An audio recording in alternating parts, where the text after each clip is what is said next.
Lahat ng OFW need makita to. Legit na kwento ng instant lugi. Akala niya sure profit. Ang ending, naubos ang isang taon niyang sakripisyo sa abroad. Kwento ito ng isang OFW na may simpleng pangarap. Makaipon, makauwi at mabigyan ng magandang buhay ang pamilya. Pero dahil sa isang maling tiwala, isang click, isang pirma, lahat naglaho. At ang masakit, hindi lang ito kwento niya. Kwento ito ng libo-libong Pilipinong umaasa sa guaranteed profit. Kung OFW ka or may kamag-anak abroad, makinig ka. Baka ito na ang babala mo. Tawagin na lang natin siyang Marco. 34 years old, isang tahimik pero responsabling ama. Family man, breadwinner at sandala ng buong pamilya, literal at emosyonal. 2 taon na siyang nagtatrabaho sa Middle East. Mainit, maingay, mabigat ang trabaho at bawat araw parang inuulit-ulit ang pagod, pero tiniis niya. Tiniis niya ang layo sa pamilya, ang homesick, ang lungkot tuwing day off, dahil every sacrifice felt like a step closer sa pangarap na magandang buhay para sa kanila. Gising siya ng 5 a.m. kahit kulang ang tulog. Pasok sa trabaho bagong mag-6. Tapos diretso hanggang gabi. Minsan overtime, minsan double shift pa. At tuwing nagpapahinga siya sa maliit niyang kwarto, habang nakahiga sa manipis na kumot at malamlam ang ilaw, lagi niyang iniisip, konting tiis pa, konting ipon pa, uuwi rin ako. Every month, pinapadala niya halos lahat ng kinikita niya sa Pilipinas. Pang tuition, pang gastos, pambayad ng utang, pang araw-araw ng pamilya. Konting natitira para sa sarili, at yung sobrang konti pa, yun lang ang kaya niyang itabi sa maliit niyang savings account. Pero syempre, tao lang si Marco. Habang tumatagal, gusto rin niyang umusad ng mas mabilis. Gusto niya na hindi sila nakaka-survive lang. Gusto niya ng kaunting ginhawa. Kaunting improvement man lang, kahit maliit. Gusto niya makaipon ng mas mabilis, mas stable, mas sigurado. At dito na papasok ang problema. Isang gabi, pagod na pagod siyang galing trabaho.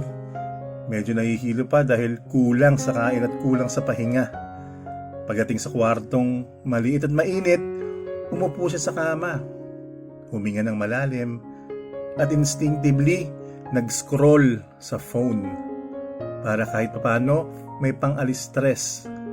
Habang nagbubukas ng notifications, bigla siyang napahinto. May bagong message. Sir, interested po ba kayo sa guaranteed profit investment? 10% every month. Zero risk po. Napakunot-noo siya. Pero sa loob-loob niya, may kumakalabit na maliit na curiosity. Sino ba naman ang hindi mapapaisip sa 10% every month? First reaction niya, wow, 10% every month. Parang ang sarap pakinggan. Parang sagot sa problema ko. Hindi pa siya nakaka-reply, sunod-sunod nang dumating ang mga messages. May kasamang voice note pa. Sir, marami na po kaming natulungan. Puro OFW clients namin. At puro success stories. Kung gusto nyo po, kayo na ang next. Kasunod nun, may pinadala pang mga screenshot na kunwari earnings. Mga pangalan ng OFWs sa Dubai, Qatar, Malaysia, puro may malalaking kita, puro naka-smiley emoji, puro, sir, salamat po, puro legit feedback. Para bang lahat ng taong tulad niya, biglang umasenso. At syempre, nagtanong si Marco, legit ba to? Registered ba talaga kayo? At hindi nag-atubili yung kachat niya.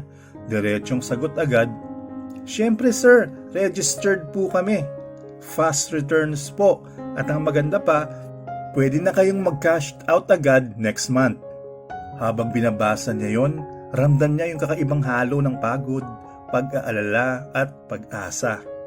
Alam mo yung pakiramdam na drained ka, stressed ka, pero biglang may nagsasalita sa iyo na para bang, uy, may shortcut sa pangarap mo.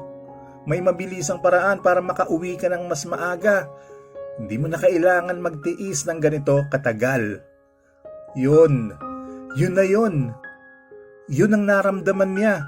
Isang mabilis, kahit konting spark ng pag-asa sa gitna ng pagod na pagod niyang araw. Kung tutuusin, ang dami ng red flags.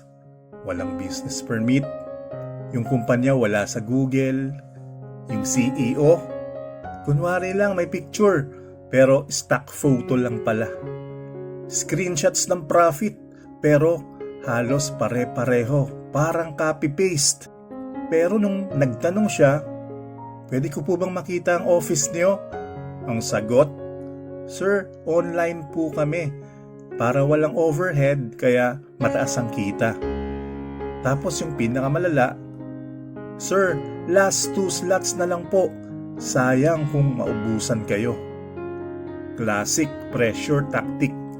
Pero dahil pagod si Marco at desperado ring gumanda ang buhay ng pamilya, pinili niyang paniwalaan yung gusto niyang paniwalaan. At nangyari na nga, dumating ang araw ng sweldo. Alam mo yung feeling na kahit pagod ka, biglang gumagaan ang loob mo dahil may paycheck na parating? Yun ang naramdaman ni Marco. Pinagpatong niya ang matagal na niyang iniipon. Dagdag pa ang maliit na bonus na nakuha niya. Marami siyang pwedeng paggamitan nun. Pambayad ng utang, pang tuition, pandagdag sa emergency fund. Pero iba ang pumapasok sa isip niya. Ang naririnig niya sa utak niya ay yung boses na nag-alok sa kanya. Sir, guaranteed profit po. Sir, next month may kita na kayo. Sir, sayang po kung hindi kayo makasama. At doon, nagpasya siya. Nagpasok si Marco ng 180,000 pesos. Halos 1 taon niyang pinagbaguran, pinagtitiisan at pinag-ipunan. 1 taon ng pawis, pagod, overtime at lungkot. Pero noong una, grabe ang saya-saya niya. Araw-araw may report, may message, may update. Sir, ito na po yung earnings niyo. Sir, gumagana na po ang investment niyo. Sir, congrats po, dito po papasok ang profit niyo. At kung paano niya pinanonood noon ang countdown bago ang sahod, ngayon, pinapanood niya naman yung profit updates na pinapadala sa kanya. Halos hindi siya makatulog sa tuwa. Alam mo yung gigil na excited? Yung utak mo hindi mapakali sa dami ng possibilities. Iniisip na niya, baka next year makauwi na ako. Baka makabili na ako ng maliit na lupa.